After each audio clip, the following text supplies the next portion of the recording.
Hi అండి, బెండకాయ fry ఎలా చేయాలో మీకు ఈ వీడియోలో చేసి చూపిస్తాను. రైస్లోకి అయితే చాలా బాగుంటుంది. కాంబినేషన్ పప్పు, సాంబారు, రసం అట్లయితే సూపర్గా ఉంటుందన్నమాట. డైరెక్ట్గా నేను రైస్లో అట్లనే కలుపుకొని తింటున్నా, కొంచెం రసం వేసి కూడా తింటున్నా. పొడి పొడి లాగా ఉంటూ ఎలా చేయాలో మీకు ఈ వీడియోలో చూపిస్తాను. మరి కొందరు చేసినప్పుడు పొడి పొడిగా రాకుండా అంత ముద్ద ముద్దగా అయిపోతుంది. అలా లేకుండా ఎలా చేయాలో మీకు చిన్న వీడియో చూపిస్తున్నాను. సో ఇక్కడ వచ్చేసి ఫస్ట్ లేత బెండకాయలు తీసుకోవాలండి. ఇది ఒక మెయిన్ టిప్ ఏంటంటే లేత బెండకాయలు తీసుకోవాలి. ఎప్పుడు కూడా ఫ్రైకి లేత బెండకాయలు తీసుకుంటేనే బాగుంటుంది. కొంచెం ముదురు తీసుకున్నాం అనుకో, అది నార నారగా ఉంటుంది, పంట కింద పడుతుంటే అంత టేస్ట్ అంత బాగుంటుంది తినడానికి. సో బాగా కడిగేసి పొడిగుడ్డతో తుడిచేసి ఇట్లా ముక్కలుగా కట్ చేసి పెట్టుకున్నాను నేను. చూడండి వీడియోలో చూపిస్తున్నట్టు మరీ పెద్దవిగా కాదు, మరీ చిన్నవిగా కాదు, మీడియంగా కట్ చేసి పక్కన పెట్టేసుకోవాలి. ఒక చిన్న ఆనియన్ తరిగేసుకున్నాను. ఈ తెల్లగడ్డలు అయితే కచ్చాపచ్చాగా దంచి పక్కన పెట్టేసుకున్నాను.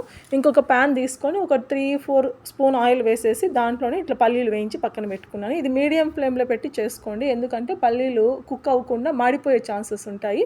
సో బాగా క్రంచీగా క్రిస్పీగా రావాలంటే మీడియం ఫ్లేమ్లో పెట్టుకొని స్లోగా ఓపిక్గా వేయించేసుకోండి. ఇవి బెండకాయ ఫ్రైలో వేస్తే కనుక టేస్ట్ బాగుంటుంది. బెండకాయని అయితే మేము చాలా రకాలు చేస్తాం. బెండకాయ కారపులుసు చేస్తాం, సాంబార్ చేస్తాం, చట్నీ చేస్తాము, ఇట్లా పుల్లగూర చేస్తాము. మా సైడ్ అయితే చాలా రకాలే చేస్తాము. మసాలా పెట్టి కూడా పులుసు చేసుకుంటాము. బెండకాయ చట్నీ కూడా సూపర్గా ఉంటుంది సంగట్లోకి. బెండకాయ పుల్లగూర కానీ చట్నీ కానీ. చట్నీని మేము కొన్ని ప్లేస్లో అయితే జోమ్ పచ్చడి అని కూడా అంటారు, అది కొంచెం బంకగా ఉంటుందనేసి.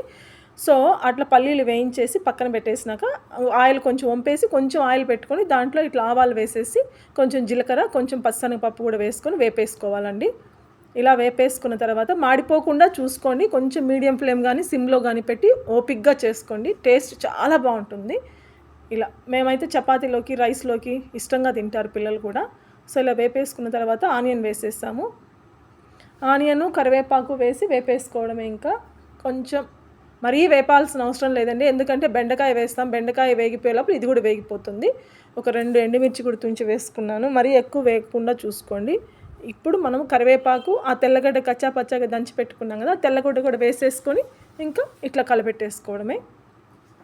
పప్పులోకి అయితే చాలా బాగుంటుంది. పప్పు, రసము, సాంబార్ ఇట్లా వాటికైతే చాలా బాగుంటుంది సైడ్ డిష్గా. సో ఇవంతా వేపేసుకున్న తర్వాత మనం ఆల్రెడీ కడిగి తుడిచి పెట్టుకున్న కట్ చేసుకున్న బెండకాయ ముక్కలు కూడా వేసేసుకున్నాము. బెండకాయకి బంక పోయే వరకు వేపుకోవాలండి. బంక పోతే ఆల్మోస్ట్ మన కర్రీ రెడీ అయిపోయినట్లే. బెండకాయతో బోల్డెన్ రకాలు చేయొచ్చులేండి, ఏది చేసినా టేస్ట్ బాగుంటుంది. డీప్ ఫ్రై కూడా చేస్తారు, మన ఫంక్షన్స్లో అట్లా పెడతా ఉంటారు, అట్లా డీప్ ఫ్రై చేసుకోవచ్చు. శనగపిండి అవన్నీ వేసి డీప్ ఫ్రై చేస్తే అది కూడా బాగుంటుంది, క్రంచీగా క్రిస్పీగా తినడానికి. ఇట్లా ఇంకొక మెథడ్ అనమాట. అన్నిటికీ డీప్ ఫ్రై అంటే ఆయిల్ ఎక్కువ తినకూడదు అంటున్నారు కదా, ఫ్యాట్ ఎక్కువ ఉంటుందని. సో ఇట్లా కూడా చేసుకుంటే టేస్ట్ బాగుంటుంది లైట్గా వేపేసుకున్నాక. తర్వాత ఇది బెండకాయలు మనం ఎంత కట్ చేసినా అది కర్రీ అయ్యేటప్పుడు మనకి కొంచెమే ఒదుగుతుంది, కూర ఎక్కువ వదగదన్నమాట. అది ఒకటి చూసుకోండి. చూడండి బంక్ అంతా పోయి కర్రీ మారుతోంది, చూడండి పచ్చదనం పోయి కొంచెం ముదురు గ్రీన్ కలర్లో వచ్చేసింది. ఈ స్టేజ్లో ఉన్నప్పుడు కొంచెం సాల్ట్ వేసేసి పసుపు వేసేసి వేపేసుకోవడమే. పసుపు, సాల్ట్ వేసేసి ఇట్లా వేపేసుకోవడమే. సిమ్లోనే పెట్టి చేసుకోండి. టేస్ట్ అయితే పీక్స్లో ఉంటుంది. మళ్ళీ చెప్తున్నా, చాలా బాగుంది. నేను ఆ రోజు టమాటా రసం చేశాను, సో దానికి కాంబినేషన్గా ఇది చేసుకున్నాము. భలే ఉండింది టేస్ట్ అయితే.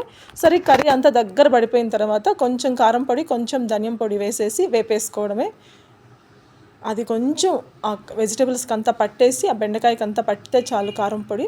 ఇంకా అంతే రెడీ అయిపోయింది. నేను సన్నగా తరిగిన కొత్తిమీర కూడా చల్లేసి దించేసుకున్నాను. వేడి రైస్లోకి, రసంలోకి తింటా అంటే అబ్బబ్బబ్బబ్బా మతిపోయింది. ఇంకా దించే ముందు ఆల్రెడీ మనం వేపు పెట్టుకున్న పల్లీలు కూడా వేసుకుంటే ఆ పల్లీలకి తాలింపు ఆ పంట కింద పడతా ఉంటే క్రంచీగా క్రిస్పీగా భలే ఉంటుంది టేస్ట్. సో ఇదన్నమాట, చూడండి ఫైనల్ లుక్ అయిపోయింది. ఇది బెండకాయ ఫ్రై చాలా టేస్టీగా ఉంటుంది. ఫస్ట్ టైం ఎవరైనా నా ఛానల్ చూస్తుంటే సబ్స్క్రైబ్ చేసుకొని, ఆ బెండకాయ ఇదేముందిలే ఎన్నిసార్లు చేయాలా ఎన్నిసార్లు తినాలా అనుకోకండి. నేను చెప్పిన స్టైల్లో ఒకసారి టేస్ట్ చూడండి. బాయ్.